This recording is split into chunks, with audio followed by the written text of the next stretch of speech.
Selanjutnya, mari kita masuk ke dalam manajemen konten digital. Konten digital adalah proses perencanaan, pembuatan, penyimpanan, pengorganisasian, distribusi, serta evaluasi konten dalam berbagai format digital seperti teks, gambar, audio, dan video. Terdapat beberapa tujuan manajemen konten digital. Yang pertama adalah kita dapat menyampaikan informasi secara efektif kepada audiens yang tepat. Lalu kita juga dapat meningkatkan keterlibatan atau engagement dan membangun hubungan dengan pengguna. Kita juga dapat menjaga kualitas dan konsistensi dalam penyajian konten yang kita buat. Lalu kita dapat mengoptimalkan konten kita untuk pencarian SEO agar lebih mudah ditemukan. Yang terakhir, kita juga dapat memonitor dan mengevaluasi efektivitas konten kita berdasarkan data analitik. Yang pertama, mari kita masuk ke dalam perencanaan konten, yaitu menentukan tujuan, target audiens, jenis konten, dan platform distribusi. Terdapat beberapa langkah-langkah dalam melakukan perencanaan konten. Yang pertama, kita dapat menentukan terlebih dahulu tujuan konten, misal untuk edukasi, pemasaran, ataupun hiburan. Selanjutnya, kita harus memahami atau mengetahui target audiens kita berdasarkan demografi dan minat. Yang ketiga, kita harus memilih format konten yang sesuai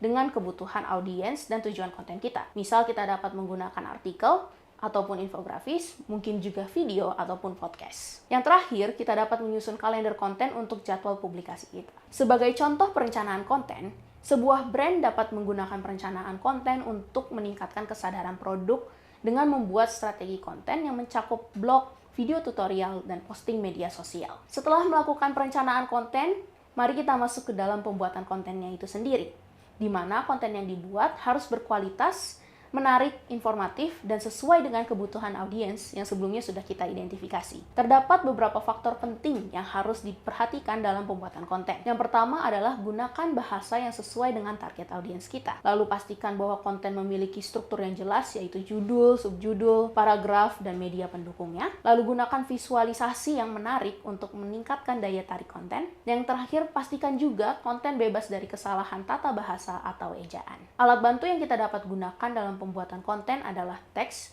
melalui Google Docs ataupun Microsoft Word. Untuk desain dapat menggunakan Canva ataupun Adobe Photoshop. Untuk video dapat menggunakan CapCut atau Adobe Premiere Pro. Dan untuk audio kita bisa menggunakan Audacity ataupun Anchor. Sebagai contoh, sebuah perusahaan membuat sebuah artikel blog yang memberikan tips penggunaan produknya untuk meningkatkan pemahaman pelanggannya. Setelah kita merencanakan membuat, mari kita masuk ke dalam pengelolaan dan pengorganisasian konten yang sudah kita buat, yaitu di mana kita menata dan menyimpan konten agar mudah diakses dan digunakan kembali. Terdapat beberapa strategi pengelolaan, yaitu menyusun konten berdasarkan kategori dan tanggal publikasi, lalu menggunakan sistem penyimpanan cloud yang berupa Google Drive ataupun Dropbox, dan kita juga bisa menyusun metadata dan tag yang relevan agar konten lebih mudah ditemukan. Contohnya dalam sebuah tim media sosial, mereka dapat mengelola ribuan gambar promosi dengan sistem manajemen aset digital atau Digital Asset Management yang disingkat DAM agar lebih terorganisir. Setelah kita melakukan seluruh proses tersebut, kita harus melakukan distribusi konten tentunya, di mana kita menyebarkan konten ke platform yang sesuai dengan target audiens kita. Jenis platform distribusi dapat berupa website atau blog,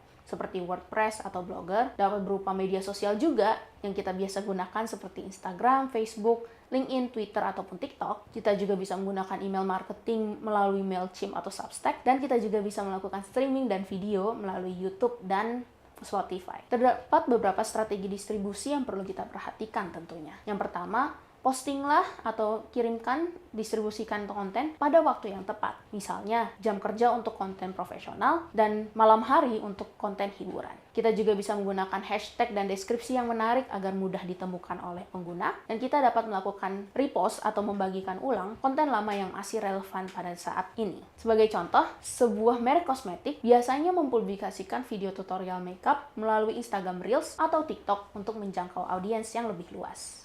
Setelah kita melakukan distribusi konten, kita harus melakukan evaluasi dan optimalisasi konten tersebut, di mana kita akan menganalisis performa konten dan melakukan perbaikan jika diperlukan. Alat analitik yang bisa kita gunakan adalah Google Analytics, YouTube Analytics, Instagram Insights, dan SEMrush atau MOZ atau Moz. Google Analytics digunakan untuk website, YouTube Analytics digunakan untuk video, Instagram Insights digunakan untuk menganalisis insight melalui Instagram, SEMrush atau Moz digunakan untuk optimasi SEO. Dalam mengevaluasi dan optimalisasi konten, terdapat beberapa faktor yang harus dianalisis. Yang pertama adalah jumlah tayangan atau impressions, Yang kedua adalah engagement, yang berupa likes, shares, dan comments. Lalu waktu tonton atau watch time setiap video. Dan bounce rate, di mana kita menganalisis berapa lama pengunjung bertahan di halaman kita. Sebagai contoh, sebuah perusahaan dapat melihat bahwa blog tentang tips menabung mendapatkan banyak traffic, sehingga mereka dapat membuat lebih banyak konten serupa.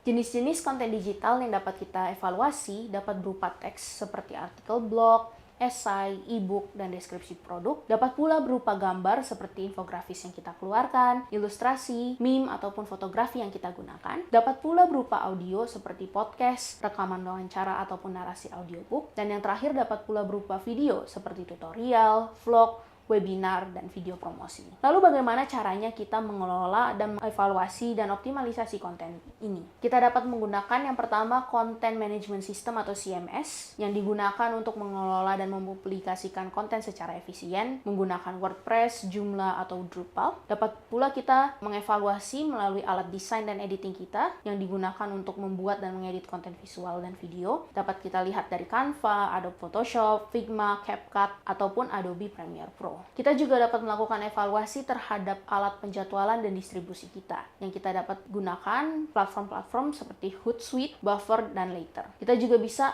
mengevaluasi alat analitik dan SEO kita, seperti menganalisis Google Analytics yang kita gunakan, SEMrush yang kita gunakan, ataupun Ahrefs yang kita gunakan. Mari kita masuk ke dalam pentingnya manajemen konten digital. Salah satu alasan pertama untuk pentingnya kita harus memanage konten digital adalah menyediakan informasi yang struktur dan mudah diakses. Manajemen konten memastikan bahwa informasi yang kita sampaikan tertata dengan baik, sehingga mudah ditemukan dan dipahami oleh pengguna. Sebagai contoh, terdapat sebuah situs web universitas yang mengelola informasi akademik, jadwal kuliah, dan pengumuman dengan sistem yang terstruktur sehingga memudahkan mahasiswa mereka untuk mengakses informasi yang mereka butuhkan. Manajemen konten digital juga penting untuk meningkatkan kredibilitas dan profesionalisme kita. Konten yang dikelola dengan baik dapat mencerminkan kredibilitas dan profesionalisme suatu individu atau organisasi. Contohnya, blog perusahaan yang menyajikan artikel berkualitas tentang tren industri dapat meningkatkan reputasi perusahaannya sebagai ahli di bidangnya. Manajemen konten digital juga penting untuk mempermudah proses pembuatan dan distribusi konten. Dengan sistem manajemen konten yang baik, pembuatan, penyimpanan, dan distribusi konten menjadi lebih efisien. Contohnya, ada seorang creator